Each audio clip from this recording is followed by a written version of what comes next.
Hi, I want to talk a little bit with you about section 3.3.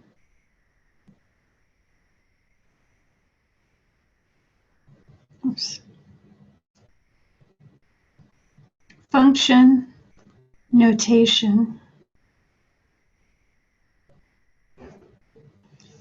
And maybe we'll do a little bit more graphing while we're at it.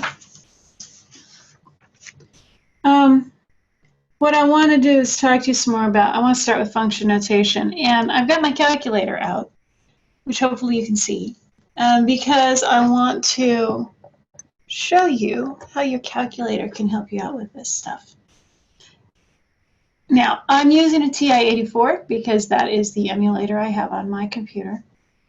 Any graphing calculator can probably do this. If you do not have a TI-84, you may have to Google for instructions, but if you just Google tables or graphs or functions on whatever you have, somebody will have likely done a step-by-step.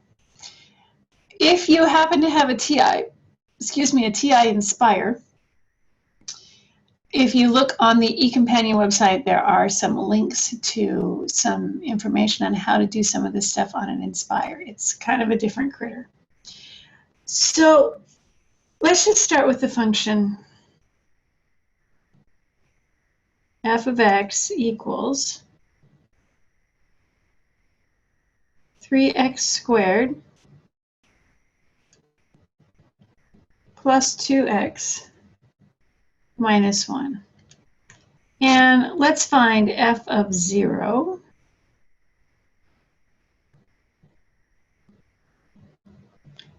F of 3, and f of negative 2. Now, if you remember from previous conversations, I told you to do that. We plug whatever number is inside the parentheses in on the right-hand side of our equation in the place of all of our x's.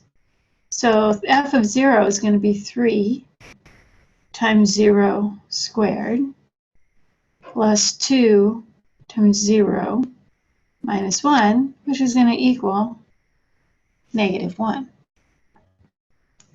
F of 3 is 3 times 3 squared plus 2 times 3 minus 1, which is 3 times 9 plus 2 times 3 minus 1.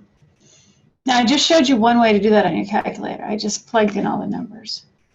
Hit enter, and I got 32. Let's look at another way to do this so let's go ahead and do f of negative 2. So this is 3 times negative 2 squared plus 2 times negative 2 minus 1. So 3 times negative 2 squared is 4, minus 2 times 2 is 4, minus 1 gives me 7. Okay, that's what I call the brute force method. Essentially, we plug the numbers in the place of our x, and then we do the arithmetic, and we get out the result. Let me show you a different way to do this on your calculator. We're going to go into the graphing menu. So push your Y equals button, or whatever your graphing menu button activation is. And on this one, it's the Y equals. And now what I'm going to do is I'm going to just enter my function. So 3, and this button right here next to the alpha with an X and a T and a Greek letter theta and an N on it is your variable button. It'll give you an X. And we're going to square that X. We're going to add 2X, and we're going to subtract 1. Now, some of you may be used to graphing. We're actually going to use a table. So I'm going to push second and then table. So second, your second key, and then your graph key. What this does is it brings up a table of values that's already populated. So if x is 0, y is -1. If x is 3, y is 32. And if x is -2, y is 7. Now maybe you want to figure out what f of a fraction is. What we're going to do now is I'm going to show you how to reset the parameters on this table so that you can enter in values directly instead of just living with what the calculator gives you. So we're going to go into this table setup menu that you find directly over the window key. So push your second key and then your window. And now what we're going to do is you see where down here, this row, this stands for independent. Right now it's set for auto, and it's set for auto to start at -4 and move by 1 step. We're going to change that to ask. So arrow over, use your side arrow keys. So I used my up and down arrow keys to get down to the point where my auto is blinking.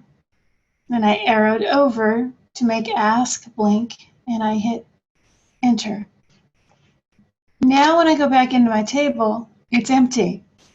That's okay, because I can plug in x equals 0, and it'll give me y equals -1. X equals 3, y equals 32. X equals -2, y equals 7. Suppose I want to know what f of 3/2 is. You just put in 3/2 or 3/2, and it gives me the answer is 8.75. This will help speed up some of your function evaluation tasks when you are going through this homework.